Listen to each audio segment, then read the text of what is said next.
આજે વિશ્વ આદિવાસી દિવસ નિમિત્તે સૌને હાર્દિક શુભકામનાઓ। હવે તો આપણા સમાજની અંદર કંઈક બીજું બી ચાલે છે કે ભાई जय जोहार बोलो, फलाणों बोलो, टैकड़ू बोलो। और मानगढ़ की धरती से ये भी आह्वान हुआ था कि मंगलसूत्र नहीं पहनना चाहिए, सिंदूर नहीं लगाना चाहिए। अरे ओ मेनका तेरी औकात ही क्या, तू जब पैदा ही नहीं हुई थी तब से हम आदिवासी हिंदू हैं। ए मेनका तेरी औकात ही क्या, तू जब पैदा ही नहीं हुई थी तब से हम आदिवासी हिंदू हैं। आज तू पढ़ लिख कर ये गलत जगह कहाँ जा रही है कि सिंदूर नहीं लगाना है, मंगलसूत्र नहीं पहनना है। अगर तुझे कुआरा घूमना है तो घूम। हम और हमारी जो माताएं हैं, बहनाएं हैं, शादीशुदा है, उनका प्रतीक है कि वो शादीशुदा है तो मंगलसूत्र भी पहने और सिंदूर भी लगाए।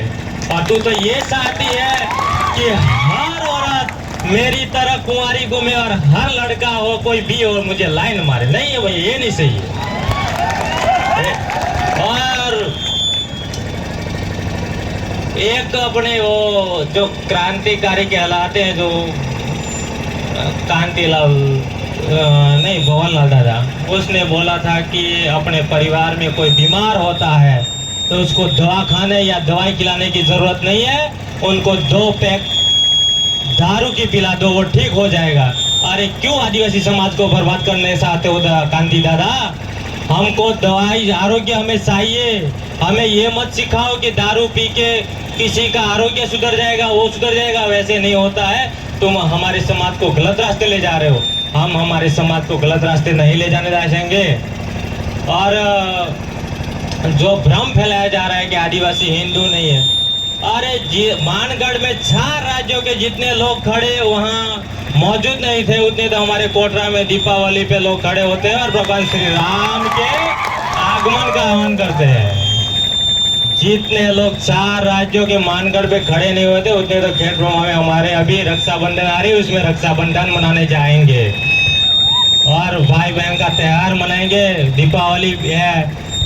और ये लोग बोलते हैं कि आदिवासी हिंदू नहीं है। अब ये जय जोहार वाले भी अभी भादरवी आने वाला है, 100 किलोमीटर की पैदल यात्रा करके अंबाजी जाएंगे, रणुजा जाएंगे, फिर घर आके बोलेंगे कि हम आदिवासी हिंदू नहीं है। ऐसे लोगों के आप कैसे समझाओगे? लेकिन इन लोगों को समझाने की जरूरत है कि तुम 100 किलोमीटर की पद यात्रा करके अंबाजी जाते हो, रणुजा जाते हो, फिर भी कैसे हिंदू नहीं हो? आप कोई ऊपर से टपके हुए क्या? ऐसे लोगों को सख्त शब्दों में समझाने की जरूरत है।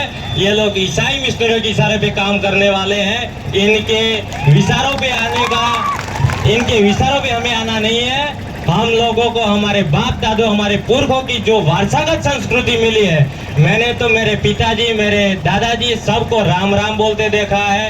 मेरे इतिहास में, मेरी वारसाई में मुझे कभी कहीं जय जोहार बोलने का नहीं, तो मेरे फादर ने सिखाया है, ना मेरे दादाजी ने सिखाया है। और आज कुछ लोग बोल रहे हैं कि हमें जय जोहार बोलना है। अरे भाई क्यों जय जोहार बोलना है? हमारा बाप दादा सब कोई राम राम बोलते थे, हम राम राम ही बोलेंगे। वही हमारी असली संस्कृति है। हम खेतला बाबूजी को मानते हैं, तुबराज बाबूजी को मानते हैं, काल भैरव को मानते हैं, वही हमारे आराध्य देव है।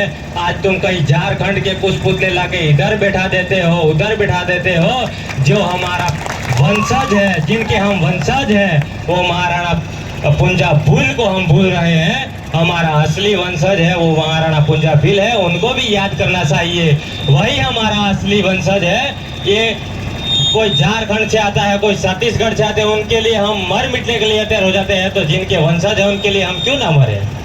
हमें उनका भी आदर करना है, उनका भी सम्मान करना है। जो हमारी जो संस्कृति है उसको आज नहीं बचाएंगे तो कल ये लोग हमारे ऊपर हावी हो जाएंगे। असामाजिक तत्वों का हमारे ऊपर राज होगा। और जो साउथ अफ्रीका के अंदर जो आदिवासी जनजाति है वो आज विलुप्त है। उसी तरह हम भी हमारे विस्तार में, जो ये कोटरा है, राजस्थान बोले या गुजरात बोले, वहाँ पर विलुप्त हो जाएंगे। तो ये संविधान में 342 की धारा में जो हमें जो हक अधिकार मिले हैं, हम जो अनुसूचित जनजाति कहलाते हैं, वो भी नहीं रहेंगे। तो ना हमारा हक रहेगा, ना हमारा अधिकार रहेगा।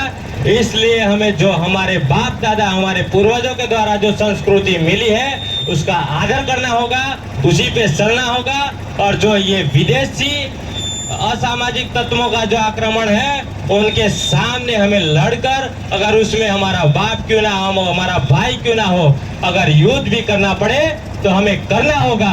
और ऐसे असामाजिक तत्वों को हमें बेवक्त दबा देना होगा। भारत माता की जय। जय आदिवासी। मेरी वाणी को विराम देता हूँ। सभी को राम राम।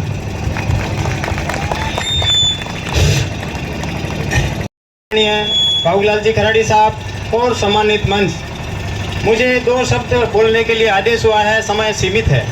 मित्रों, नौजवानों से मैं ये कहना चाहता हूँ कि सारी समस्याओं का हल शिक्षा है, एजुकेशन है। आप जितने भी नौजवान हैं उनसे मेरा आह्वान है कि आप पढ़ाई तरफ ध्यान दो, क्योंकि 100 तालों की एक ही चाबी, वह है शिक्षा। शिक्षा जब तक आप में नहीं होगी तब तक अपन डेवलपमेंट नहीं कर सकते हैं। अभी जो भाई साहब गुजरात से खड़े हुए थे, उन्होंने कहा इस विधर्मियों के बारे में।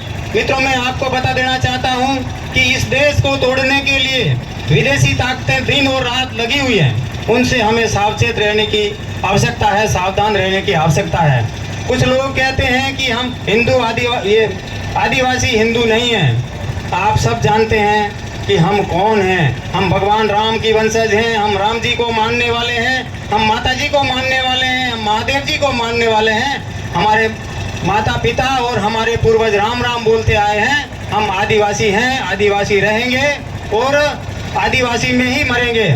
आप सबको ध्यान रखने की जरूरत है। ये विदेशी ताकतें हैं, देश को तोड़ने वाली ताकतें हैं, इनसे सावधान रहने की जरूरत है। और खूब पढ़ो, खूब आगे बढ़ो। जय हिंद, जय भारत। जोरदार, शानदार।